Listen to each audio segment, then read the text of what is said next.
Welcome to the You Got Skills workshop. This workshop is intended to help you understand the key competencies that make you career ready. What is career readiness? It refers to the skills and credentials required to successfully enter the workforce. Employability skills, soft skills, they all mean the same. What is required to be career ready? It includes academic knowledge, technical expertise, general abilities or attributes, and advanced competencies. Career readiness is a foundation to be able to demonstrate required core competencies for that particular career field, but it also provides you as a student a framework for articulating career-related goals and outcomes that includes both the curricular and extracurricular activities and projects that you engage in. So what are the career readiness skills? Well, there are 8 key competencies. The first one being career and self-development. Career management encompasses the concept of lifelong learning and professional development.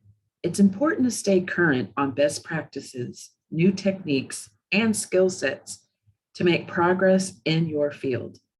Career self-development is also about navigating career opportunities for advancement, whether that is within your organization or going on to a new particular company. The next is communication. Many people put great communication skills on their resume, but employers look for the ability to clearly and effectively exchange information, solutions, and perspectives. This competency also involves active listening, as well as persuasion and even influencing.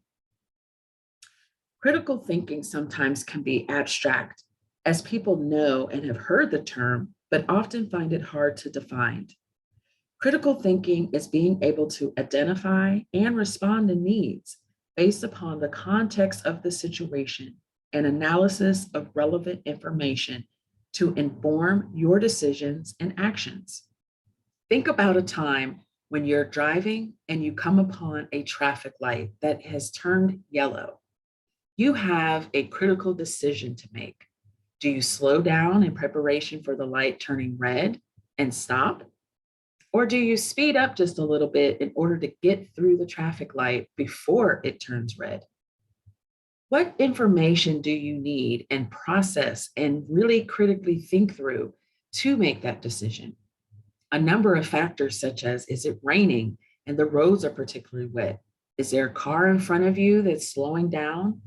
Is there a police officer around? As you think about the risk of possibly not making it through the light.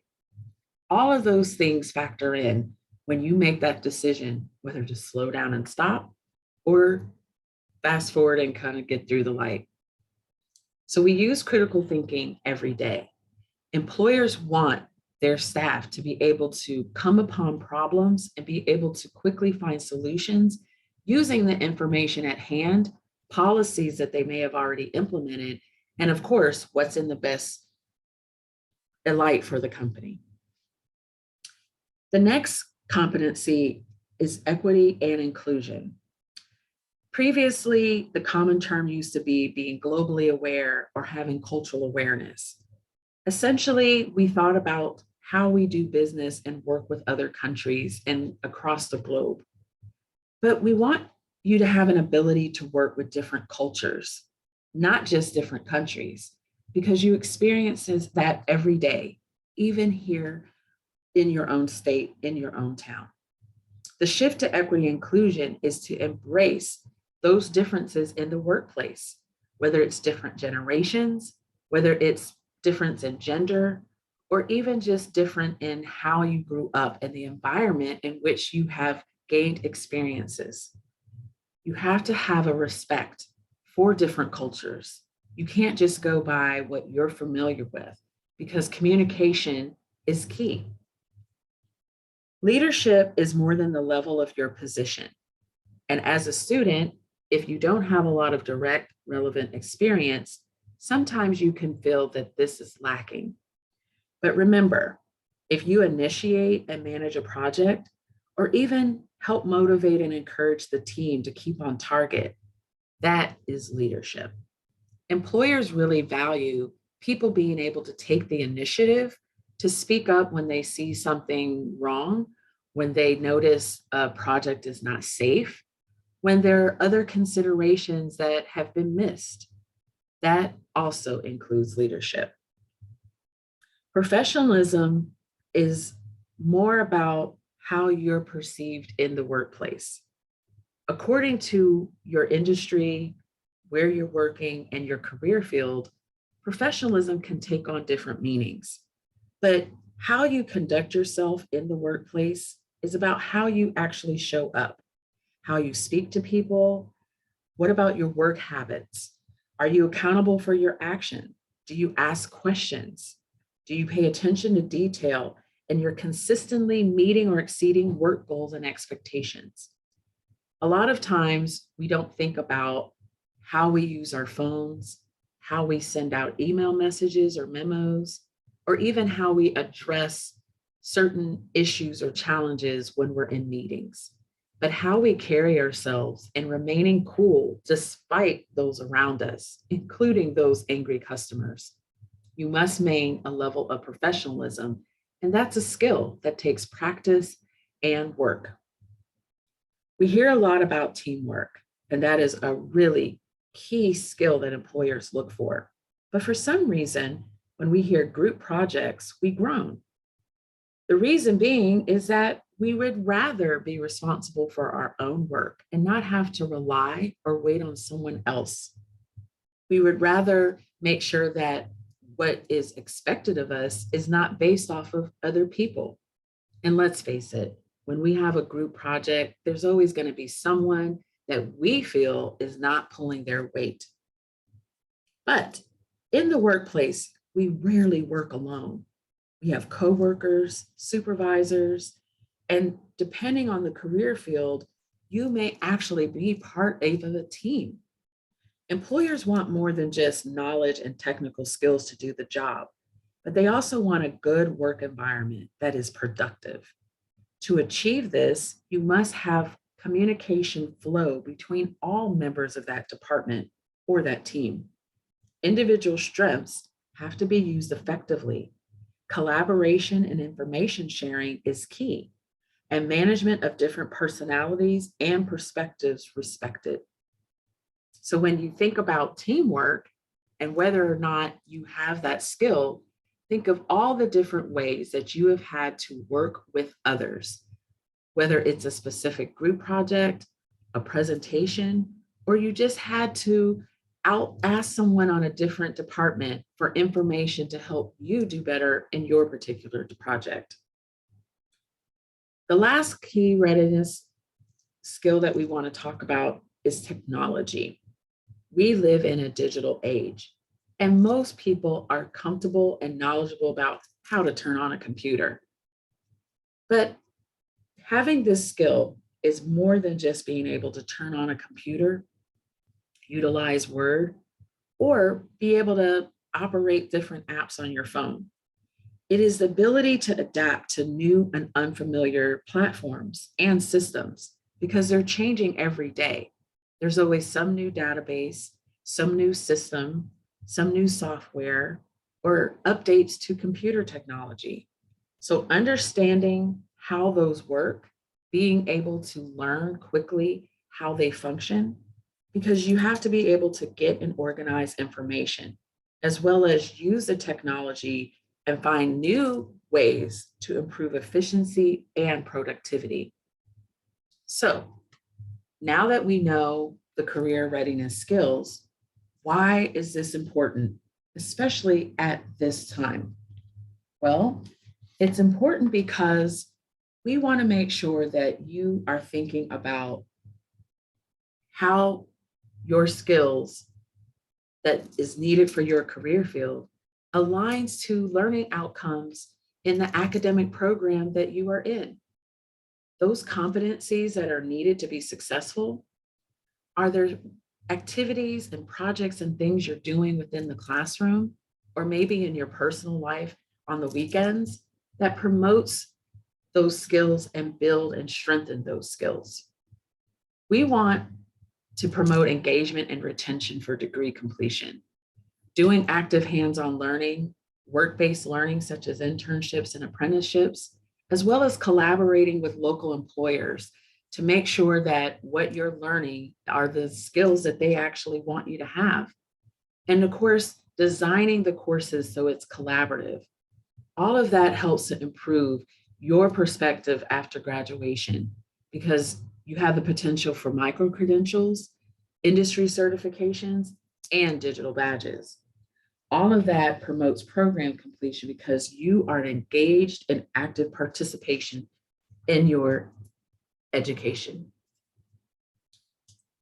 So the reason you are in college probably is because you want to either advance in your career or potentially jumpstart a new career. So we all come to college to get a degree for a job. So let's take a look at getting your education to look at the job outlook. What really are employers look for? When do they recruit? And kind of how that aligns with your career preparation. Typically, employers recruit mostly in the fall. As you can see by the graph, with the class of 2021, there were 64% of employers that indicated that that's when they recruit. So if majority of job positions are looked to be filled as early as the fall, then waiting until close to graduation in May or even over the summer is really too late to begin. Where do employers find new hires? A number of different ways. Internships tend to be the most important factor, whether it's with that company or a similar position. They also look for on-campus resources such as the Career Center or attending a campus job fair. Sometimes they even hold information sessions or on-the-spot interviews. You also can look for job listings on their company site, but a lot of times they will use campus employment websites as well. Also, if it's a specific industry, they may tap to campus clubs and organizations specific to that industry. What better way to find talent than an accounting club, right?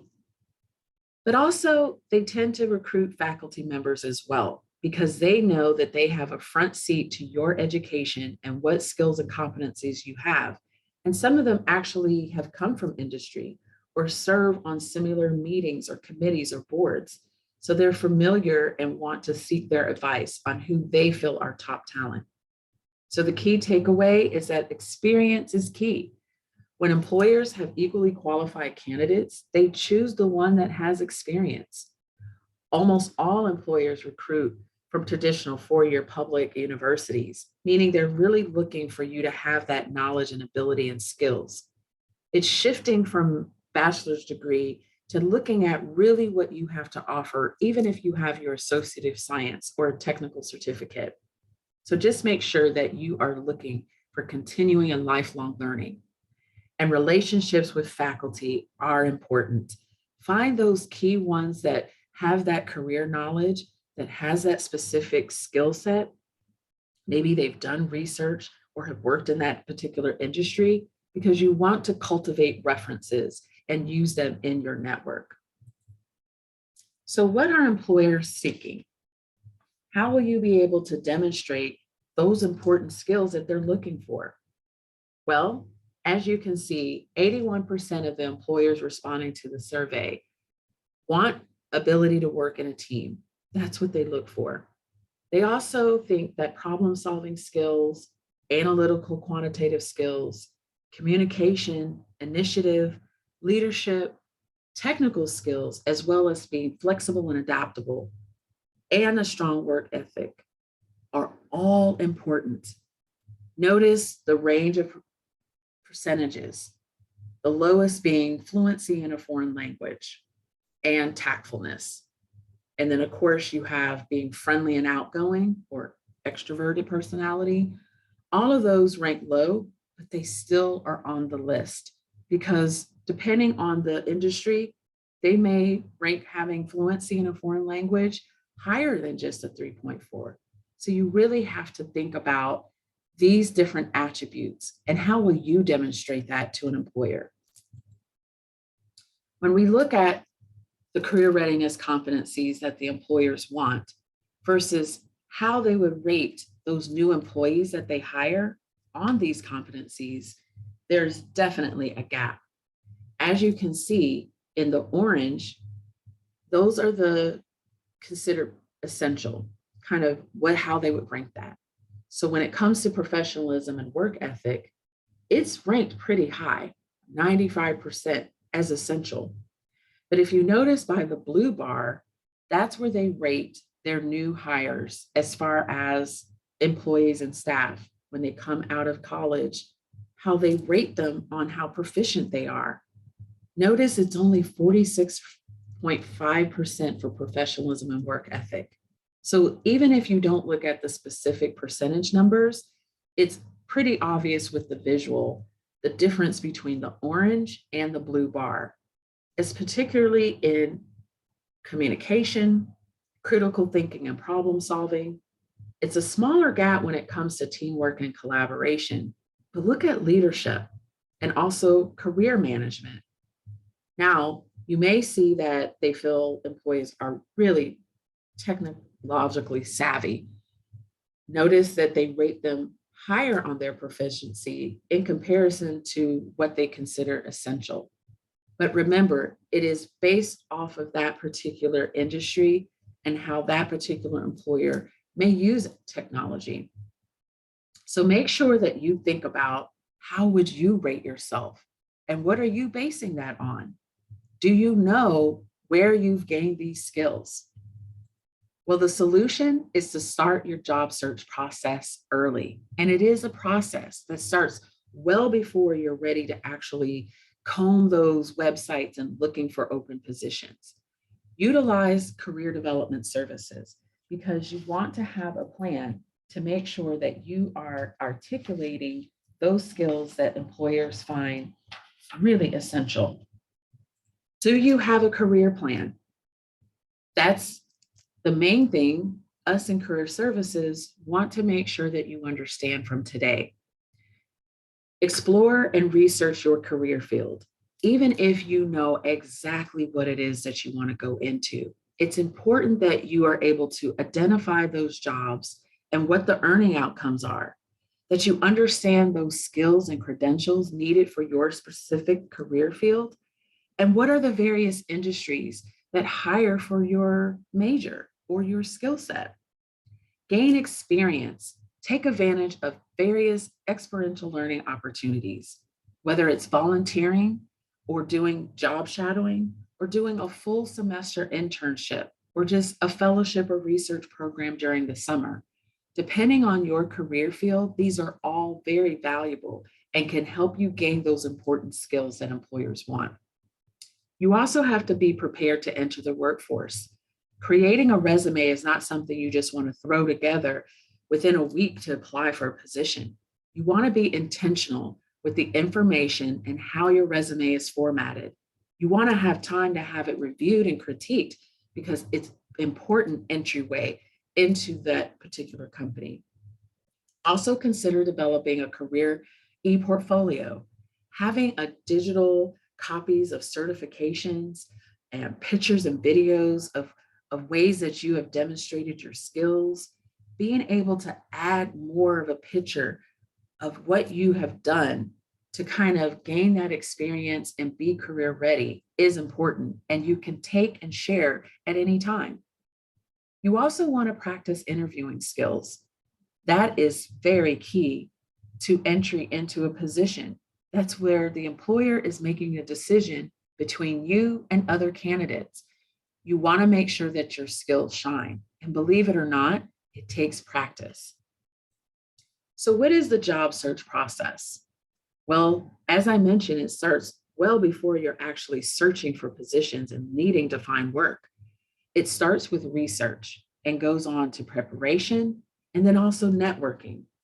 This is a fluid process. At any point, you may need to revisit any of these steps, but it is key to make sure that you start the process early. So let's talk about research. Do you know what you have to offer, what your strengths and achievements are? Have you worked and built those skills that maybe are not quite as strong? Do you know the specific skills and abilities your career field is looking for? You want to have time to work on those things that your particular career field or industry are seeking. You want to understand how to demonstrate and be able to articulate those skills.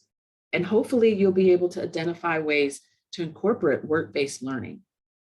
Remember, employability skills, soft skills, career readiness skills are all the same. It's essentially those abilities that involve the development of a knowledge base, expertise level, and mindset that is necessary for success in the workplace. Research includes knowing what academic knowledge, that's your hard skills, things that are taught. Do you have certifications? What level of college degree do you have? Do you have any particular license? What on-the-job training have you participated in or professional development opportunities? Having technical expertise includes fluency in a foreign language because maybe your company works with clients who speak different languages. Also, web development, or maybe there's specific machinery that you have to be able to utilize or tools. It could also include proficiency with software applications or billing or record systems. Again, this is going to be specific to your particular career field and industry that you work in. When we think about preparation, which is the next step, you want to make sure that you've created or updated your resume. Make sure you customize to highlight those qualifications for that position. So each job that you apply to, you can use the same keywords that the committee is hiring and looking for. They scan resumes knowing what they want. You want to be sure to not have any misspellings or grammatical errors. Remember, communication is really important to an employer. And this is the first way to demonstrate great written communication. Cover letters are now more essential, not optional. So you want to think about, instead of having an objective statement on your resume, how can you really point out those things that are not on the resume and kind of fill in that piece with your cover letter? This also should be customized for each position and definitely submitted unless it's not required. You want to think about having it critiqued and reviewed by someone else. Another set of eyes can always help improve and strengthen it. And you can do this easily online through our Laycock Career Connect system. Another part of preparation is preparing for the interview. You want to know what you have to offer, but more importantly, you want to be able to articulate that. Look at the job description and what they're looking for in that position, because during the interview, you want to make sure that you're able to highlight those particular skills. And you can practice ahead of time how your answer for leadership or critical thinking, or if the question is even asking about customer service. Think about the type and format of the interview. Is it just a screening interview? Is it going to be over the telephone? Or maybe it's a panel or a group interview. Those are all key in helping you be as prepared as possible. Practice different question types. Some are situational or performance-based, meaning you may actually have to demonstrate a particular skill. Maybe you have to demonstrate how you would conduct a workshop or a presentation. Behavioral interviews tend to ask more about how you would do in a situation, usually asking for an example. Again, they're getting to a root skill that they're looking for and trying to gauge your ability to perform at that particular job. Technical interviews are really specific to certain industries. Our line worker position, for example, may want you to demonstrate how you would climb a pole because they know that's an essential ability to being able to get hired for the job. Again, Career Services is here to help you be prepared. So we actually can do mock interviews with you so that you have a simulated environment and can practice those important questions and how you'll answer them. You also want to think about how are you building your skills? Think about leadership, networking, career management, all of those 8 competencies we talked about. You can do that by joining student clubs or organizations. Maybe you volunteer around the community, but you might want to take a more active role. And also think about professional association. Each particular career field has one. They usually set the standards, looks at the trends. So they could have a student membership, or you can attend a conference where you can expand your network, or even possibly make those important connections for internships. Visit and use the resources through the career office. We are here to assist you and connect you to employers. Be able to help you present your soft and hard skills. We have a number of different workshops as well as employer events that will really help you build your skills and be able to be career ready. The third part of the job search process is network. This is an underutilized skill. Many people often don't think about how to utilize best people that they know, people that they've met. We tend to get business cards or introduce ourselves, and then we don't follow up, or we don't reach out, or we don't know how to make those connections. One-on-one, it's easy to kind of start with faculty that you've had class with, but keeping in touch and establishing that relationship, picking their brain to get advice, more than just passing grade, but also about the career field in that industry. Think about family members or friends of family that you know work in that career. Maybe they have connections to folks more directly aligned to what you want to do. If you want to be a physician, but maybe your mother is a nurse, I'm pretty sure she works with a physician. But sometimes we don't think about using the people that we know to make those important connections to build our professional network.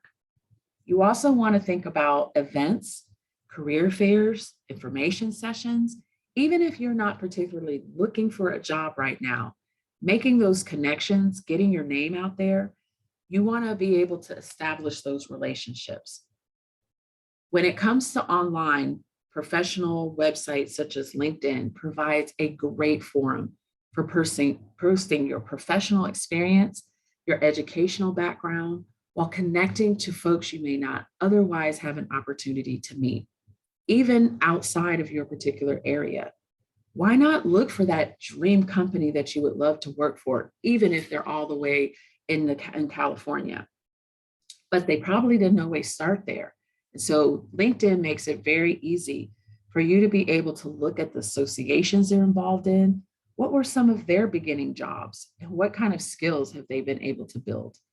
If you want to learn more about creating your profile and online networking, as well as being able to utilize the tools, we have a workshop for that as well.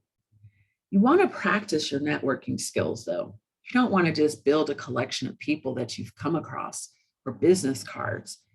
How can you really maximize that relationship and keep that going so when you do get to the point of job search, you're able to utilize them? Conference receptions are great. Attending professional association meetings or even chamber meetings really helps you to get out there and practice networking. Community events also offers a lot of opportunity. We here at CDS, we try to connect employers. And so it could be a networking event that we sponsor each semester, or it could be a mock interviewing event with employers, or it could be just a job fair. Instead of passing by those opportunities because you're not currently looking for a job, use it as an opportunity to practice your networking skills.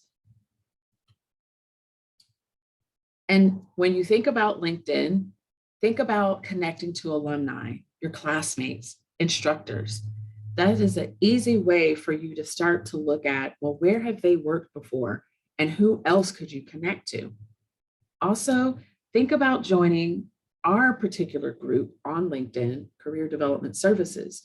We try to make sure that we not only post particular jobs in there or highlight articles that are great to help with your building your career, but we also make sure that you can stay connected to each other. There's also an alumni association LinkedIn group as well. That is another great way to stay connected to the college and opportunities that may present itself, but also to classmates and employees, because believe it or not, some folks tend to move on and may work at Disney.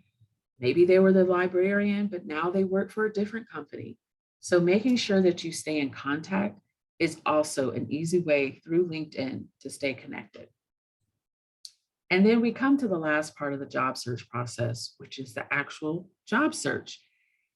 Again, if you've established a great professional network, reach out to them. Do you know that most positions today are found via word of mouth? Stay connected with those folks so that you can learn about opportunities and seek guidance. If you've established a great network, they may even recommend you for the job or come to you and say there's openings. You want to also think about how you're going to find those particular jobs because you want to be intentional. You don't want to just send your resume to every single company, every single job opening. You want to make sure that you align your strengths and skills and think about your overall career management and what would be the best to help get you to that next step. Visit online job boards. Indeed is great. Also, CareerSource operates Employ Florida. You can also use LinkedIn. It makes it now easier to kind of think about where those jobs are and get job descriptions. So utilize that online search. But remember, there's also local hiring events. Being able to get face-to-face and interact with that hiring person or that talent acquisition person might be what leverages you to the next step because they are able to put a face to a name of a resume. You want to dress professionally. You want to always have copies of your resume. And then you want to think about what information do you know about that company? There's typically local hiring events, whether it's offered through the city, whether it's CareerSource, or even your own career center here on campus. But look for ways to interact in person, not just utilizing online options. When you do attend an organization, a meeting, a professional conference, or even a career event, of course, interacting face to face, practicing that elevator speech, getting out to them your goals is key.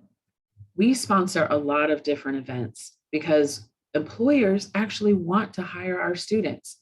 So we have a Making Connections networking event we hold every fall. In the spring, we do a mock interviewing event. And then we often have employer panels or career spotlights, or even just folks that we can help connect you to. Remember also professional associations. A lot of times they may host career fairs at their conferences. So consider making that investment as well. And then utilize online resources, whether it's through a career organization like CareerSource, whether it's utilizing the resources we have available here in CDS, or whether it's through your job and the HR professional development opportunities they offer. You want to make sure that you're constantly thinking about that next level for your career and how can you make sure that you are career ready. Your markability in the job market is based on your total package. So you want to make sure that you reflect back on everything we've talked about during this workshop.